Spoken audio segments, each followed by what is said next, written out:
Olá a todos, meu nome é Luiz Alberto, sejam todos bem-vindos ao meu canal.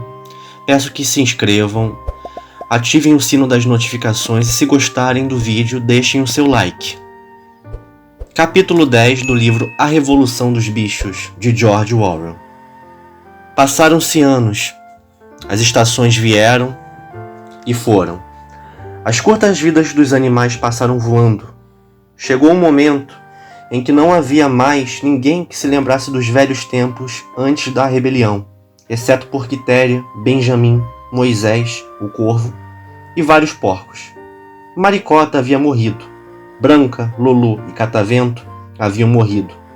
Jones também havia morrido. Ele se foi em um asilo para viciados em outra parte do país. Bola de Neve estava esquecido. Sansão estava esquecido, exceto pelos poucos que o haviam conhecido. Quitéria era uma velha égua robusta agora, com juntas endurecidas e uma tendência a remela nos olhos. Ela tinha 2 anos acima da idade de aposentadoria, mas, na verdade, nenhum animal havia de fato se aposentado. A conversa de separar um canto do pasto para os animais jubilados havia sido abandonada há muito tempo. Napoleão agora era um jarrão de 150 quilos. Garganta estava tão gordo que mal conseguia abrir os olhos de algo assim desde antes de sua chegada. A fazenda tinha 3 cavalos agora, além de Quitéria. Eles eram belos animais aprumados, trabalhadores, dispostos e bons camaradas, mas muito burros. Nenhum deles se mostrou capaz de aprender o alfabeto além da letra B. Eles aceitavam tudo que lhes era dito sobre a rebelião e os princípios do animalismo, em especial de Quitéria, por quem tinham um respeito quase filial, mas era duvidoso se entendiam muito daquilo. A fazenda estava mais próspera agora e mais bem organizada. Ela havia inclusive sido aumentada em 2 tratos comprados do Sr. Pilkington. O moinho de vento havia enfim sido concluído com sucesso. A granja tinha uma debulhadora e um elevador de feno próprio, e várias construções novas foram acrescentadas. Whymper comprara uma charrete para si. O moinho de vento, no entanto, não fora usado para gerar energia elétrica. Era utilizado para moer milho, trazendo um bom lucro em dinheiro. Os animais estavam trabalhando arduamente para construir outro moinho. Quando este fosse terminado, dizia-se, os dínamos seriam instalados. Mas não se falava mais dos luxos que Bola de Neve um dia ensinara os animais a sonhar. As baias com energia elétrica e água quente e fria, além das semanas de 3 dias. Napoleão havia denunciado tais ideias como contrárias ao espírito do animalismo. A felicidade mais verdadeira, ele disse, estava em trabalhar duro e viver com frugalidade. De algum modo, parecia que a fazenda enriquecera sem fazer os animais em si mais ricos, exceto, é claro, pelos porcos e cães. Talvez porque, em parte, havia tantos porcos e tantos cães, e eles trabalhavam do seu próprio jeito. Havia, como Garganta nunca cansava de explicar, trabalho sem fim na supervisão e organização da fazenda. Muito desse trabalho era um tipo que os outros animais eram ignorantes demais para entender. Por exemplo, Garganta contou a eles que os porcos haviam passado imensas horas de trabalho todos os dias em coisas misteriosas, como arquivos, relatórios, minutas e memorandos.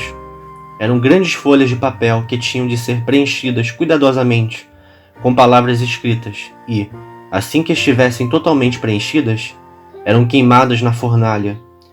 E isso era da maior importância para o bem-estar da fazenda, Garganta dizia. Mas, ainda assim, nem porcos ou cães produziam qualquer alimento com seu trabalho próprio. E havia muitos deles, e seus apetites eram sempre grandes. Quanto aos outros, sua vida, até onde sabiam, estava como sempre estivera. Eles estavam em geral com fome, dormiam em palha, bebiam do açude e trabalhavam nos campos. No inverno, eles se incomodavam com o frio e no verão com as moscas. Às vezes, os mais velhos entre eles reviravam suas memórias ofuscadas e tentavam determinar se no começo da rebelião, quando a expulsão de Jones ainda era recente, as coisas eram melhores ou piores que naquela época. Eles não conseguiam lembrar. Não havia nada com que comparar as vidas presentes. Não tinham nada para se basear, exceto pelas listas de números de Garganta. Invariavelmente demonstrava que tudo estava cada vez melhor. Os animais achavam um problema insolúvel. De qualquer modo, tinham pouco tempo para especular coisas assim agora.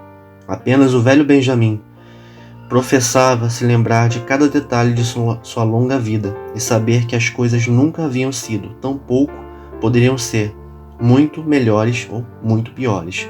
Fome, dificuldade e frustração eram, ele dizia, a lei inalterável da vida. Ainda assim, os animais nunca abriram mão da esperança, mas ainda eles nunca perderam, nem por um instante, um senso de honra e privilégio, por serem membros da fazenda dos bichos. Ainda eram a única granja no país inteiro, na Inglaterra inteira, de propriedade e gestão de animais. Nenhum deles, nem mesmo os mais novos, nem mesmo os recém-chegados que haviam sido trazidos de fazenda a 15 ou 30 quilômetros de distância, deixava de se maravilhar com isso. E quando ouviam a espingarda atirar e viam a bandeira verde tremular no mastro, seus corações se enchiam com orgulho imperecível e as conversas se voltavam sempre para os velhos tempos heróicos, a expulsão de Jones, a escrita dos 7 mandamentos, as grandes batalhas em que os invasores humanos foram derrotados. Nenhum dos velhos sonhos havia sido abandonado. Ainda havia fé na República dos Animais, que o Major havia previsto, onde os campos verdes da Inglaterra não seriam pisados por pés humanos. Um dia, ela viria. Poderia não ser logo. Poderia nem ser ao longo da vida de qualquer animal vivo naquele momento. Mas ainda assim, ela viria. Até mesmo a melodia de bichos da Inglaterra talvez fosse cantarolado em segredo, aqui e ali. De qualquer forma, era um fato que todos os animais da fazenda conheciam, apesar de ninguém ousar cantá-la em voz alta. Talvez suas vidas fossem difíceis e aquilo que esperavam não houvesse sido cumprido. Mas eles estavam conscientes de que não eram como os outros animais. Se ficassem com fome, não era por alimentar seres humanos tiranos. Se trabalhavam muito, ao menos trabalhavam para si mesmos. Nenhuma criatura entre eles andava em 2 pernas. Nenhuma criatura chamava qualquer outra criatura de mestre. Todos os animais eram iguais. Certo dia, no começo do verão, Garganta mandou que as ovelhas o seguissem e as liderou para um campo abandonado nos confins da fazenda, que havia sido tomado por vidoeiros.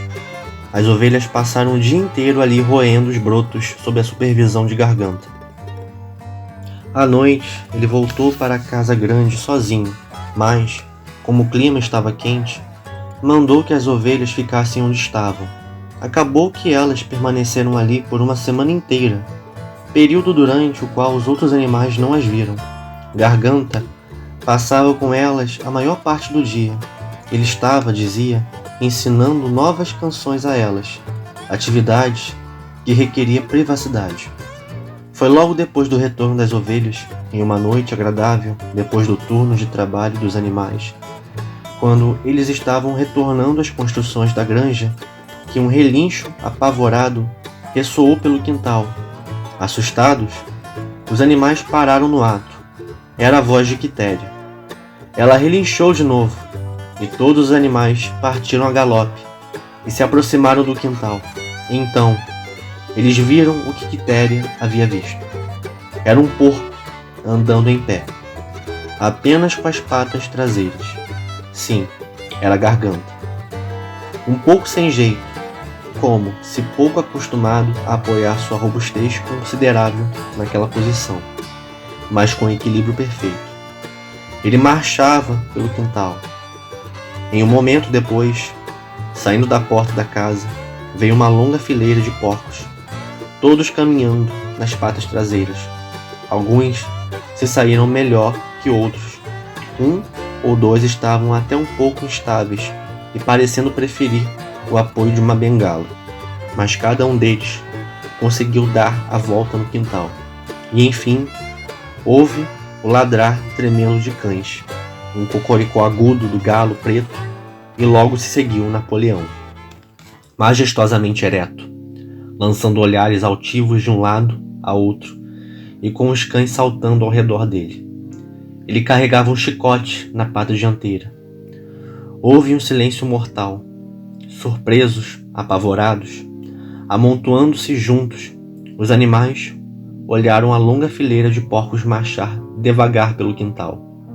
Era como se o mundo houvesse virado de ponta cabeça. Então, veio um momento depois do passar do primeiro choque em que, apesar de tudo, apesar de seu terror dos cães e dos hábitos desenvolvidos ao longo dos anos, de nunca reclamar e nunca criticar, não importando o que acontecesse, eles poderiam ter pronunciado alguma palavra de protesto.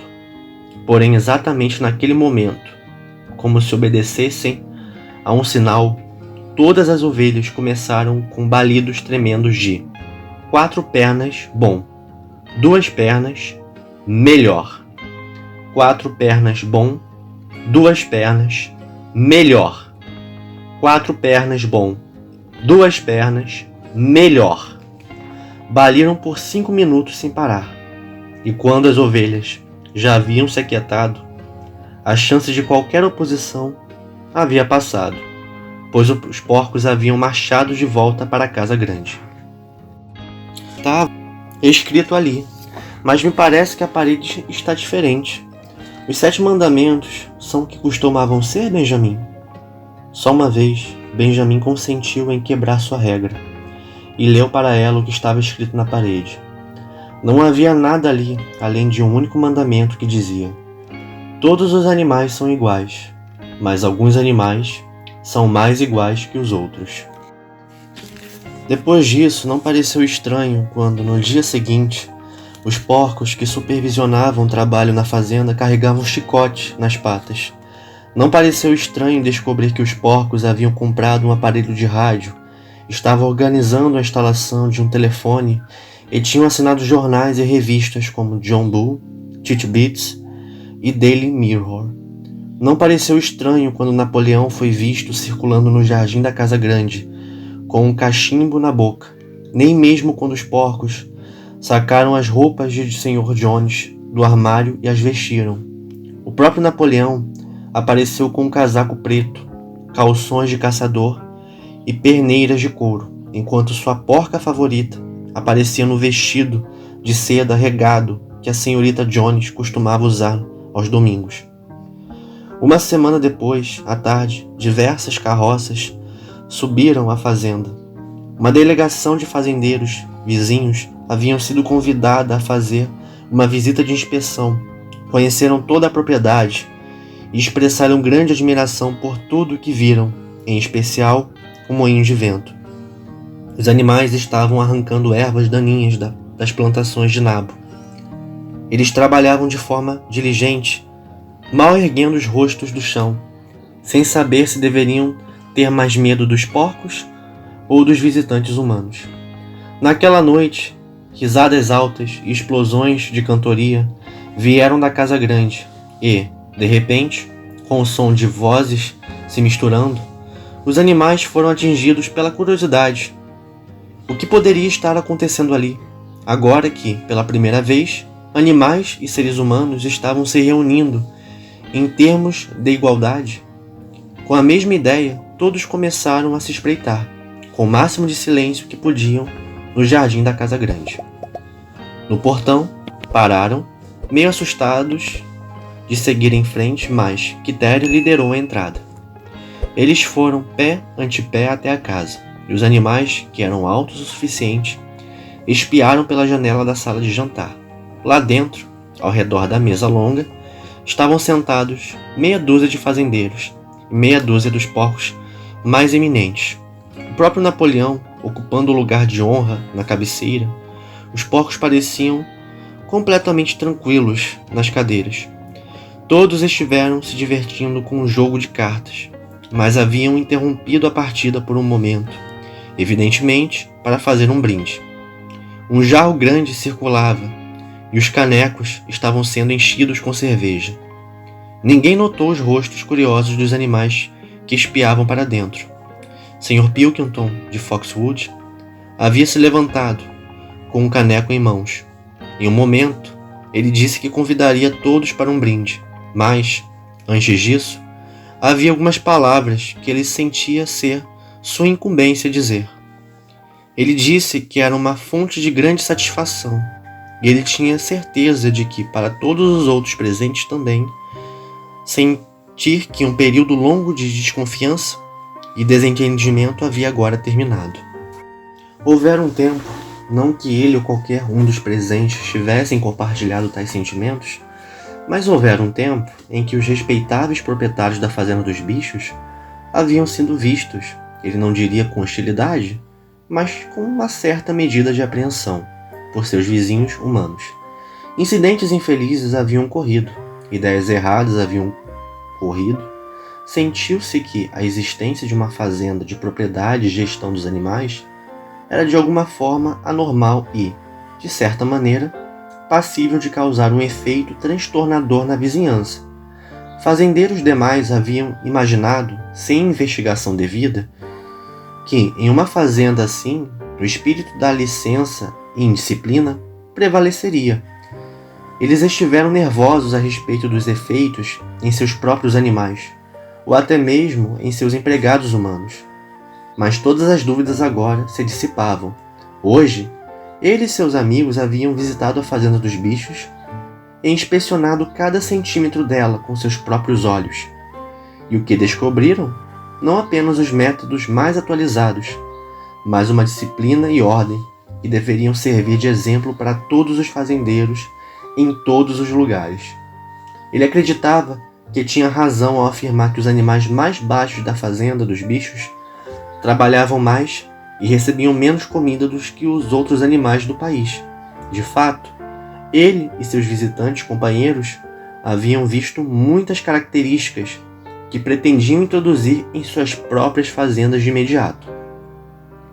Ele terminaria suas observações, disse, enfatizando mais uma vez as relações amistosas que subsistiam e deveriam subsistir entre a Fazenda dos Bichos e seus vizinhos, entre porcos e seres humanos.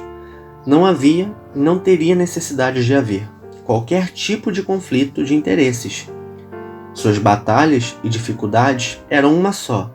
O problema do trabalho não era o mesmo em todos os lugares?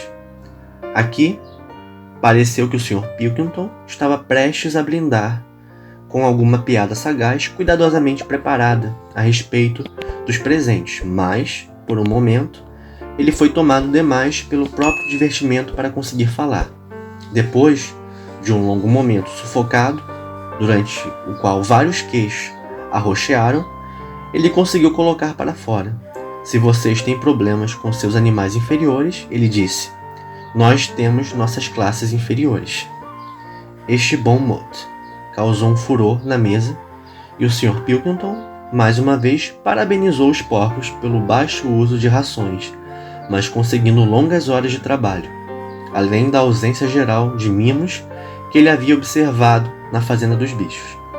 E naquele momento ele disse, enfim, que pediria aos presentes que se levantassem e se certificassem de que os copos estavam cheios.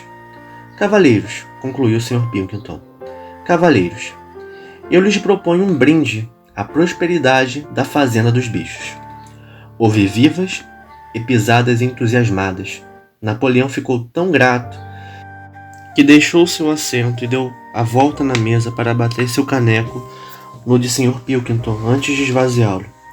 Quando os vivas baixaram, Napoleão, que havia permanecido em pé, confessou que também tinha algumas palavras para dizer.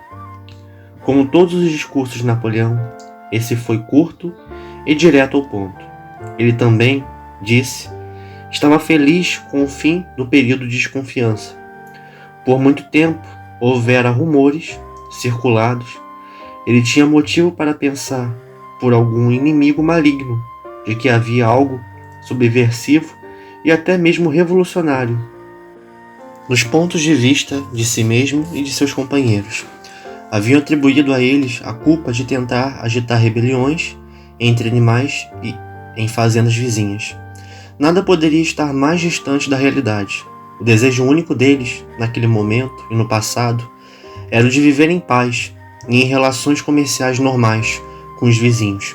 A fazenda, que ele tinha a honra de controlar, acrescentou, era um empreendimento cooperativo. As escrituras, que estavam em seu poder, eram de todos os porcos conjuntamente. Ele não acreditava, disse, que qualquer uma das velhas suspeitas ainda permanecesse, mas certas mudanças na rotina da fazenda haviam sido feitas recentemente para resultar em aumento ainda maior da confiança. Até aquele momento, os animais da fazenda haviam tido o costume bastante tolo de se dirigir um ao outro como camarada. Isso seria suprimido. Também havia um costume muito estranho, cuja origem era desconhecida, de marchar todas as manhãs de domingo, diante da caveira de um porco que estava pregada em um poste no jardim. Isso também seria suprimido. E a caveira já havia sido enterrada. Os convidados poderiam ter observado também a bandeira verde que estava no mastro. Se sim, poderiam ter observado também que a pata e o chifre branco com o qual ela havia sido marcada anteriormente agora haviam sido removidos. Seria uma bandeira verde comum daquele momento em diante. Ele tinha apenas uma crítica a fazer com relação ao discurso excelente e de boa vizinhança de Sr. Pilkington. Ao longo deste, ele havia se referido à Fazenda dos Bichos. É claro, ele não tinha como saber, pois Napoleão estava a anunciar isso pela primeira vez, que o nome Fazenda dos Bichos havia sido abolido. Daquele momento em diante, a fazenda seria chamada Fazenda do Solar, o qual ele acreditava era o nome correto e original. Cavaleiros, concluiu Napoleão, eu proponho o mesmo brinde de antes, mas em um formato diferente. Encham os copos até a borda. Cavaleiros, este é o meu brinde, a prosperidade da Fazenda do Solar. Ouvem os mesmos vivas e palmas de antes, e os canecos foram esvaziados, mas, quando os animais do lado de fora espiaram a cena, pareceu-lhes que algo estranho estava acontecendo. O que era havia se alterado no rosto dos porcos. Os velhos olhos, embaçados de quitéria, voavam de um rosto para o outro. Alguns deles tinham 5 queixos, alguns tinham 4, alguns tinham 3. Mas o que era aquilo que parecia estar derretendo e mudando? Então, o aplauso chegou ao fim. Os convidados pegaram suas cartas e retomaram a partida interrompida, e os animais espreitaram para fora em silêncio. Mas mal haviam avançado 20 metros quando pararam ante o vozeiro alto que veio da casa grande. Eles voltaram correndo e olharam novamente pela janela. Sim, uma briga violenta estava em progresso. Havia berros, batidas na mesa, olhares angulosos e cheios de suspeita, negações furiosas.